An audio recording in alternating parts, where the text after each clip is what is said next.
والصلاة والسلام علی من لا نبی بعد وعلی آلہ وصحبہ الذین اوفوا العہد اما بعد فاعوذ باللہ من الشیطان الرجیم بسم اللہ الرحمن الرحیم یحل لهم الطیبات ویحرم علیہم الخبائث صدق اللہ العظیم۔ دروشی پڑھیں الصلاۃ والسلام علیہ۔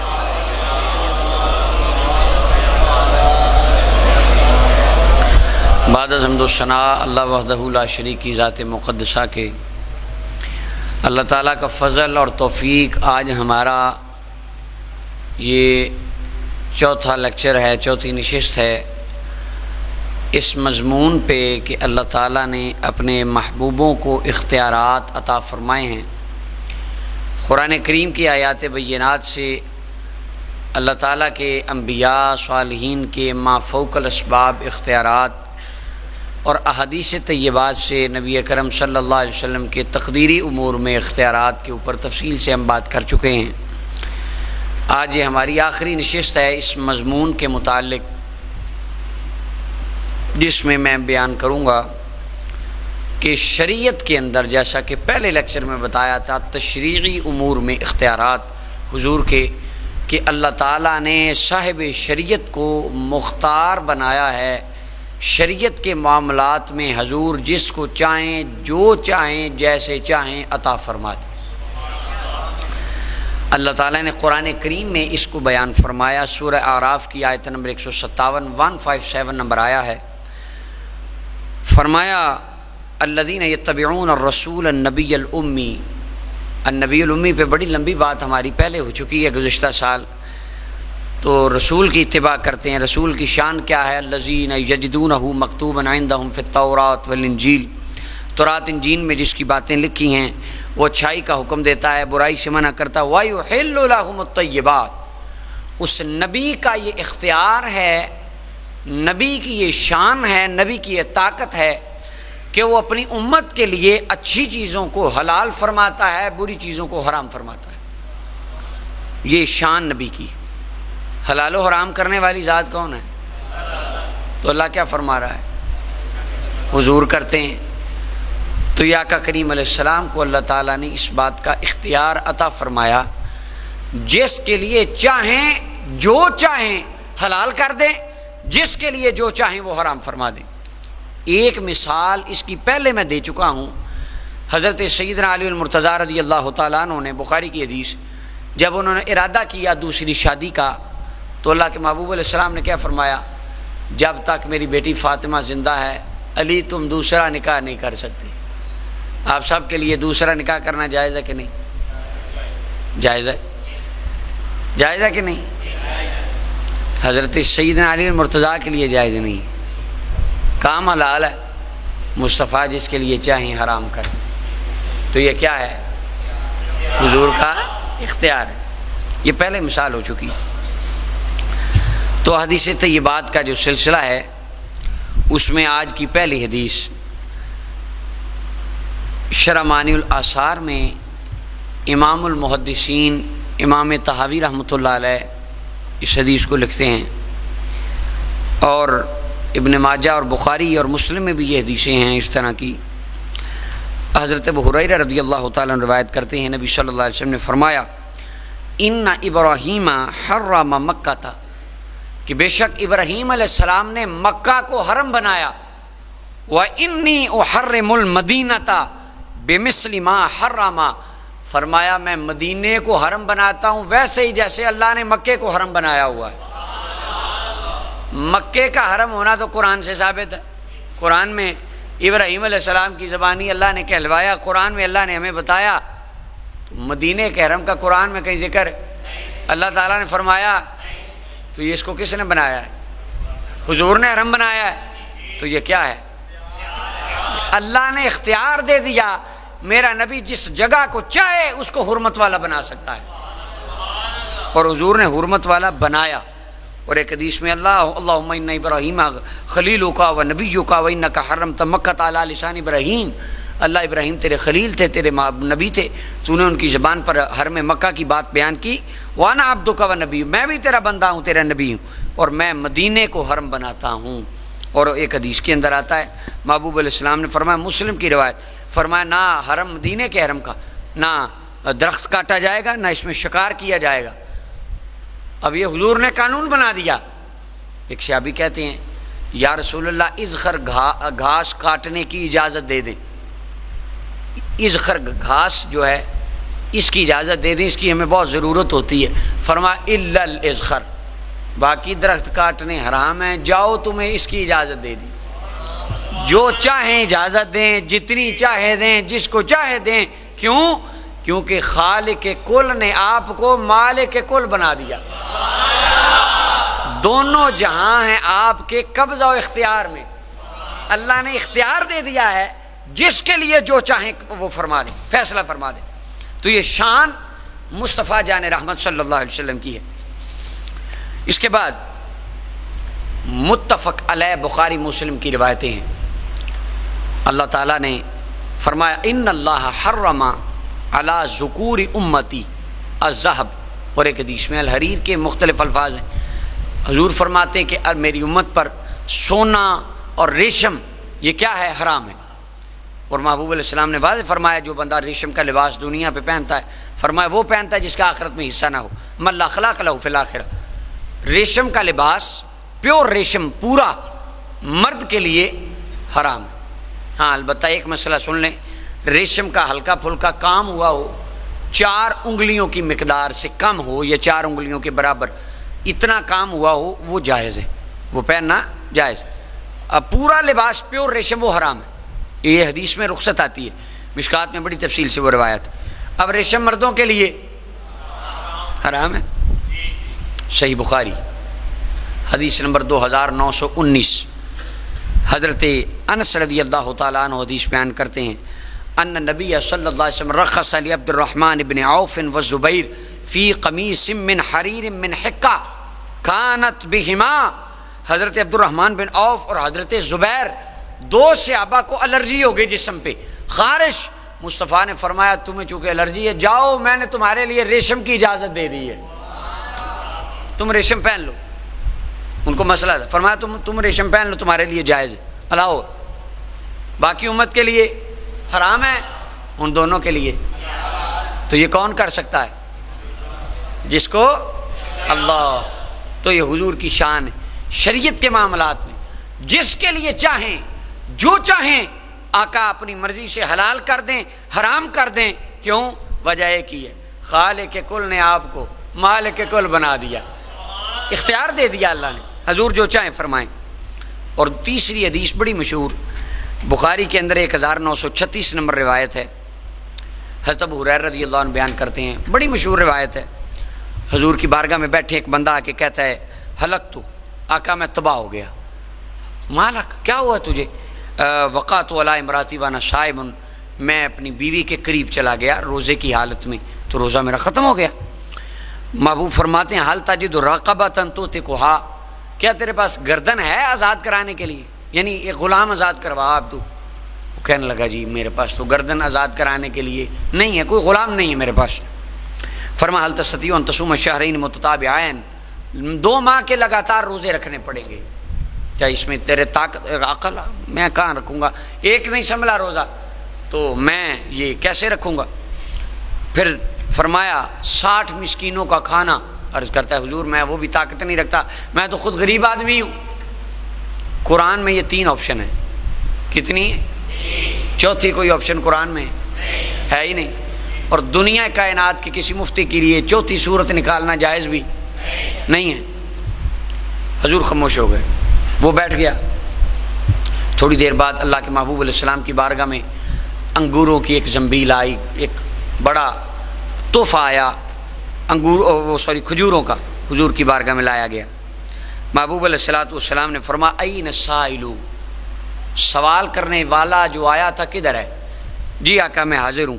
فرمایا خذھا، یہ پکڑ، فتصدق بہ، جا یہ بس یہ کھجوریں بانٹ دے، اللہ تیرے گناہ کو معاف فرما دے گا۔ قرآن کہتا ہے 3 چیزیں، تحریر رقبہ یعنی ایک گردن آزاد، اگر یہ نہ ہو شہرین متتابعین من قبل ان یتماسا، 2 لگاتار ماہ کے روزے، اگر یہ نہ ہو تو فرمایا فاطعام 60 مسکینہ، بس۔ اور فرمایا یہ اللہ کی حدود ہیں، بس اس کو کراس کرنا کسی کے لیے جائز، مگر حضور کیا فرماتے ہیں تو کھجوریں بانٹ دے۔ وہ آگے سے کتنا عظیم آدمی تھا، وہ بھی عرض کرتا ہے یا رسول اللہ مدینے میں سب سے زیادہ غریب میں ہی ہوں، تو آپ کہتے بانٹ دے، میں کس کو بانٹوں، غریب تو میں ہوں۔ تو فرمایا اطعمہ اہلک، اپنے گھر والوں کو کھلا دے، اللہ تیرے گناہ کو معاف فرما دے گا۔ یعنی تو خود کھا لے، اپنے گھر والوں کو کھلا دے، تیرا کفارہ ادا ہو جائے گا، گناہ مٹ جائے گا۔ اور امام ابو داؤد، سن ابو داؤد کے اندر لکھتے ہیں، امام زہری یہ بیان کرتے تھے، وہ کہتے تھے انما کان ھذا رخصۃ لہ خاصہ، یہ رخصت صرف اس اکیلے آدمی کے لیے تھی۔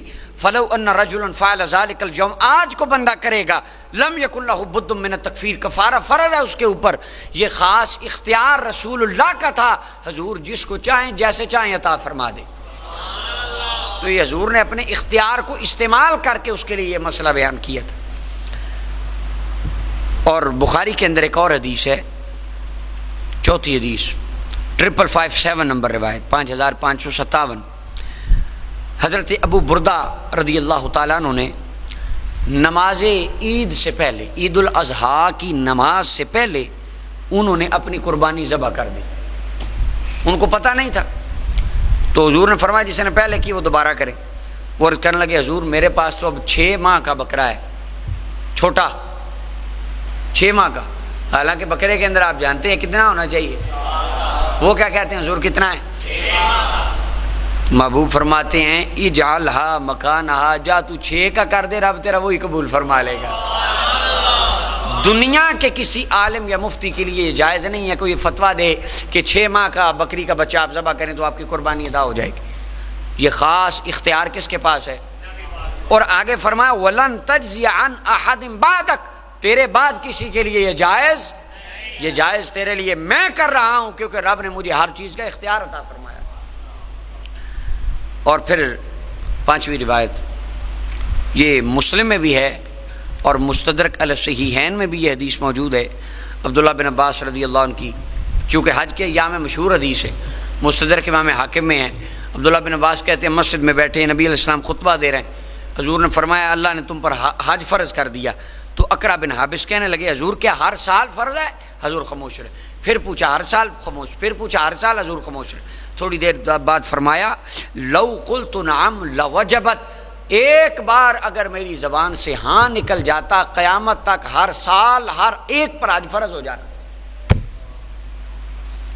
یہ طاقت ہے زبان مصطفیٰ کی، یہ اختیار ہے زبان مصطفیٰ کا کہ جو زبان سے ہلا دیں، جو کہہ دیں، رب تعالیٰ اس کو قانون بنا دیتا ہے۔ آپ غلطی سے آپ کی زبان سے کوئی بات نکل جائے تو وہ قانون ہے؟ کوئی عالم سے غلطی سے کوئی بات کر دے وہ قانون ہے؟ یا جو بھی کہہ دے وہ قانون ہے؟ نہیں۔ تو یہ اللہ نے اختیار صرف حضور کو دیا ہے، محبوب آپ جو کہہ دیں گے رب قانون بنا دے گا، یہ اختیار ہے حضور کو۔ 6ٹھی روایت جامع ترمذی کے اندر یہ حدیث ہے، ابواب المناقب میں، اور سنن الکبریٰ بہقی میں بھی ہے، مسند ابی یعلا الموصلی میں بھی ہے، حضرت ابو سعید الخدری رضی اللہ تعالیٰ عنہ سے مروی ہے، اور حضرت سعد سے بھی یہ مروی روایت ہے مسند بزار میں، اور طبرانی کبیر میں ام سلمہ رضی اللہ تعالیٰ عنہ سے بھی، 3 صحابہ سے، یعنی شواہد اور طرق والی روایت ہے، حسن درجے کی یہ حدیث ہے۔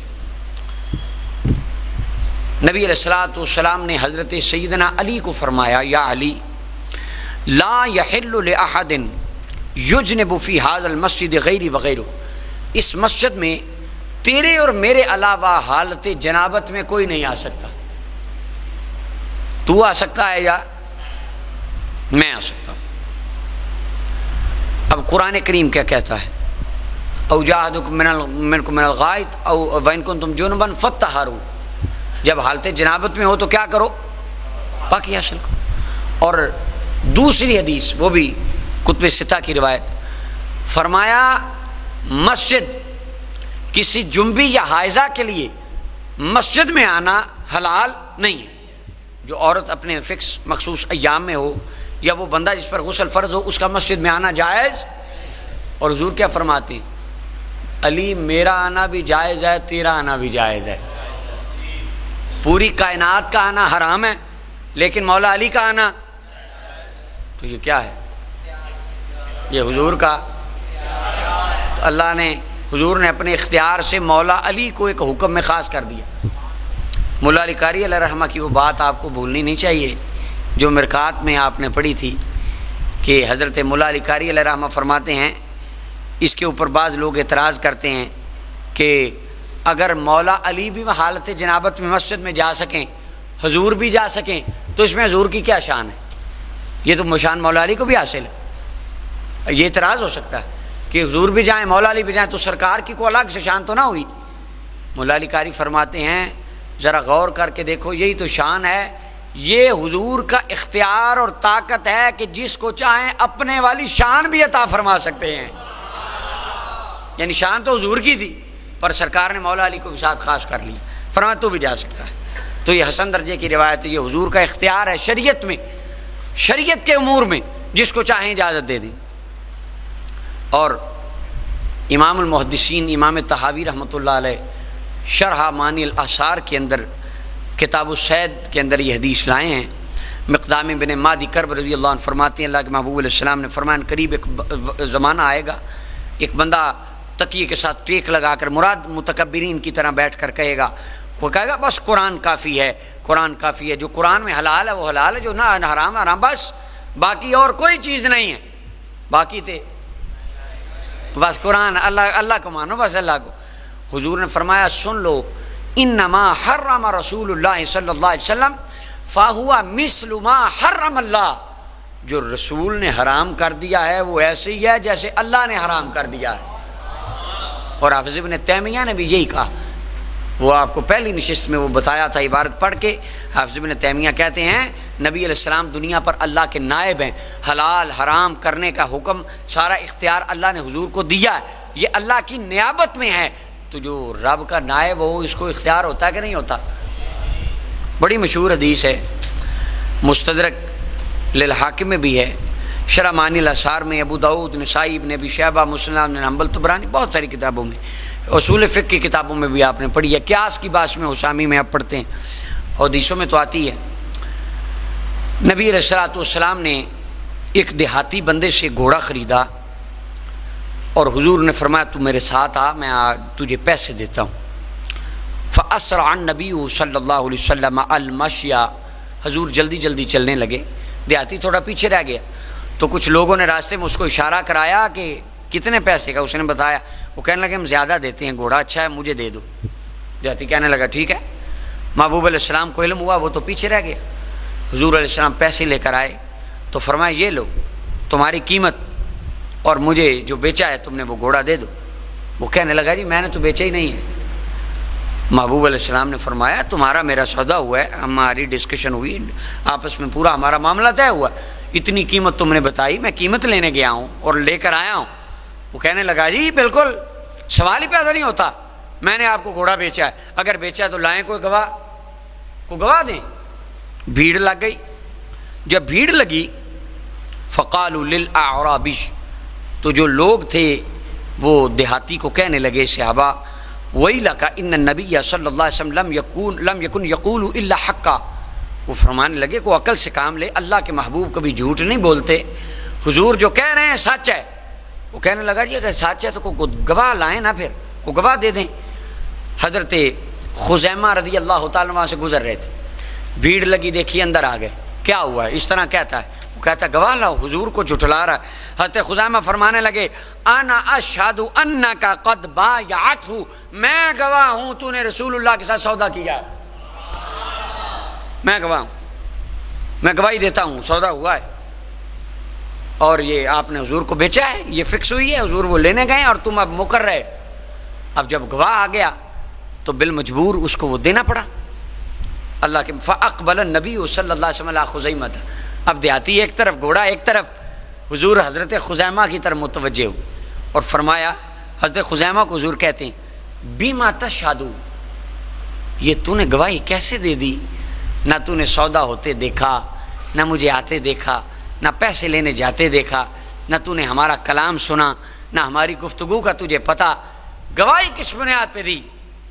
فقال بِتَصْدِيقِكَ یا رسول اللہ صلی اللہ علیہ وسلم.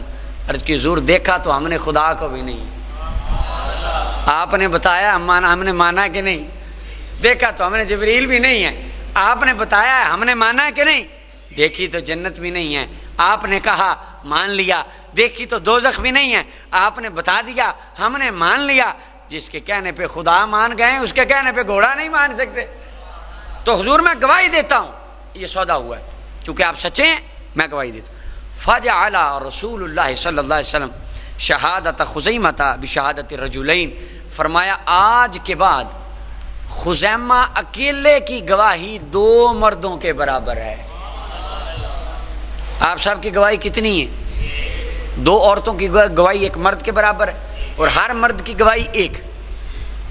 تمام اولیاء امت کے ان کی گواہی 1 اگر وہ ہیں تو ان کی گواہی شریعت کے اندر عدالت میں 1 ہے. ہر انسان کے لیے یہ ہے, یہ قانون ہے کلی ہے عام کے لیے. لیکن حضرت خزیمہ دنیا کے وہ واحد فرد ہیں جن کی اکیلے کی گواہی 2 کے برابر ہے. یہ شان ان کو اللہ کے محبوب نے اپنے خاص اختیارات سے عطا فرمائی, جو شان اور کسی کی نہیں.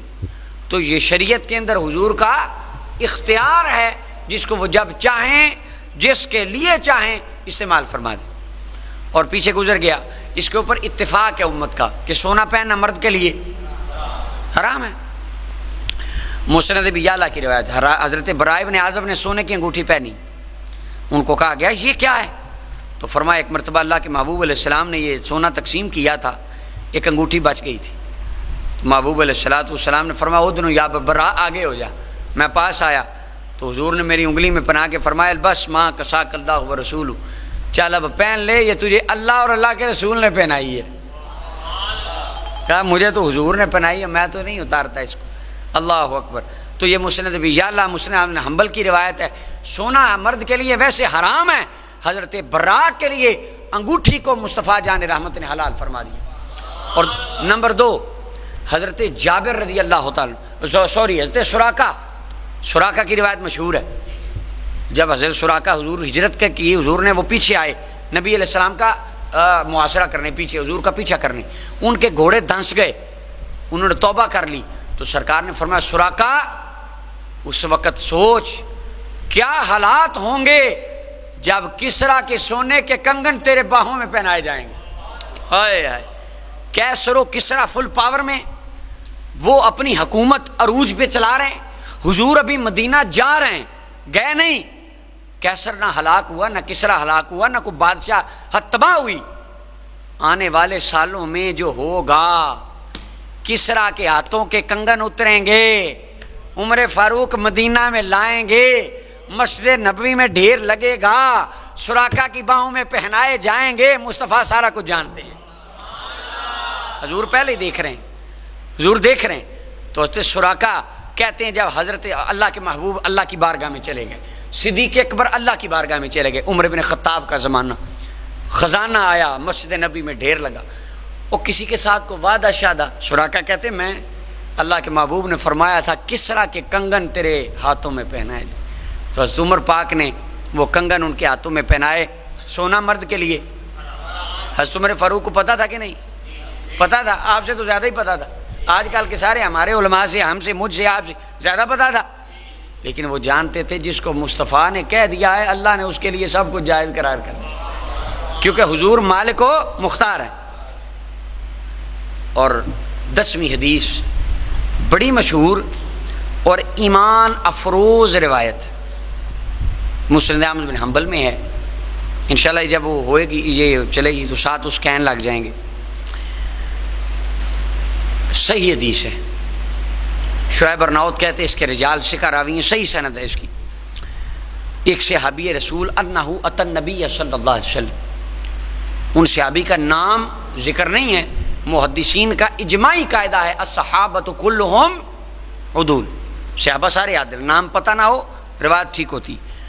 ایک صحابی آئے فاسلم علی انہ لا یصلی الا الصلاتین فقبل ذلک من. صحابی آئے یا رسول اللہ میں اسلام لاؤں گا مگر شرط یہ ہے میں نے نمازیں صرف 2 پڑھنی. نمازیں صرف یہ شرط پہ کلمہ پڑھوں، نمازیں کتنی فرض ہیں؟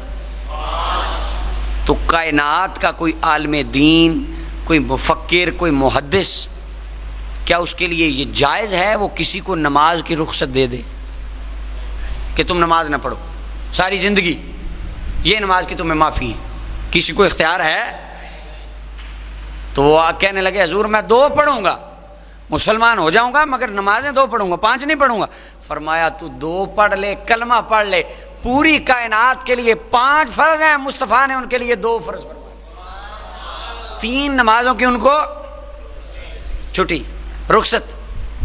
ہم 5 نمازیں پڑھنے کے بعد جنت جائیں گے اور وہ 2 پڑھ کے جنت میں جائیں گے۔ یہ کیا ہے حضور کا؟ یہ طاقت نہیں تو اور کیا ہے؟ اختیار اس کو نہیں تو اور کس کو کہتے ہیں؟ حضور علیہ السلام نے اپنے اختیار سے ان کو فرض نمازوں کی رخصت عطا فرما دی، سونا پہنا دیا، ریشم عطا کر دیا، یہ حضور کا اختیار ہے۔ اور 11ویں روایت، آخری روایت مسند بھی یعلا الموصلی میں بھی ہے، حسین سلیم اسد کہتے اس کی سند حسن ہے، امام حاکم نے اس کی سند کو صحیح کہا۔ جابر بن سمرہ فرماتے ہیں ایک خچر مر گیا بندے کا، بعض روایتوں میں ڈاچی کے الفاظ آتے ہیں، حضور کی بارگاہ میں آئے فتویٰ پوچھنے، محبوب علیہ السلام نے فرمایا تیرے پاس کھانے کی اور کوئی چیز ہے؟ جی نہیں۔ فرمایا جا اسی کو کھا لے، تیرے لیے جائز۔ آج کسی کے لیے جائز ہے مردار کھانا؟ قرآن کہتا ہے کہ اللہ تعالیٰ نے مردار تم پر حرام کر دیا، جہاں پر حرام چیزیں ہیں ان میں مردار ہے، ایک مردار حرام ہے، تو حضور نے اس کو، یہ کیا ہے؟ اللہ، تو اللہ تعالیٰ نے محبوب علیہ السلام کو اس چیز کا اختیار دے دیا۔ اور بخاری، مسلم، ابن حبان، ترمذی، ابن ماجہ کی روایتیں لا تعداد، حضور فرماتے ہیں اعطیت مفاتیح القلم، اور ایک فرمایا انی اعطیت مفاتیح خزائن الارض او مفاتیح الارض، فرمایا زمین کے خزانوں کی چابیاں مجھے عطا کر دی گئی ہیں، اختیارات کی چابیاں مجھے عطا کر دی گئی ہیں، جس کو چاہوں جو چاہوں جیسے چاہوں عطا فرما دوں۔